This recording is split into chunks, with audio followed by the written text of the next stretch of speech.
વિક્રમ ઠાકોરને કે આ બધું બંધ કરીને કે બધું તારા પ્રોગ્રામ માટે બધાને પતાવી દઈશ, એટલે એવું એ ના કરાય આપણી બુદ્ધિ.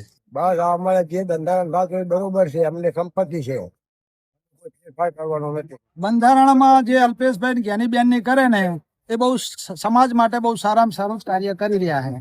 અને આ દારૂથી મુક્ત અમારો સમાજ થાય તો અમારે કોઈની જરૂર જ નહીં પડે એવી. સભામાં જે થાય એ બધું સારું થાય, એમ બીજું શું કી તો ડીજે બંધ જ છે નહીં તો અમારે તો જે માણસ તો આ બધી જે થતું સારું ઠાકોર સમાજ માટે બધા માટે છે, અમે એના માટે અમે આભાર આપીએ. બિચારા ગરીબ માણસોના છોકરાના જે લગ્ન થાય અત્યારે હોનાના શું ભાવ છે, તો આ રહ્યું બંધારણ થાય ને તો બહુ ગરીબ ઘરના છોકરા પરણી જાય ને કાઢીજી આજ હું વગાડું કાલવાર ઘોડે ચડું તો પેલો બચારાનો શોખ ના હોય તો એનો છોકરો કે મારે ઘોડીએ ચડવું, પણ ઘોડી વાળા અત્યારે 15,000 રૂપિયા લે તો ચાહીને લાવવાના. બે સાથે પછી જો આ નેતાઓ ઠાકોર છે બધા આપણા સમાજ વાળા બધી એનું એ કરશે.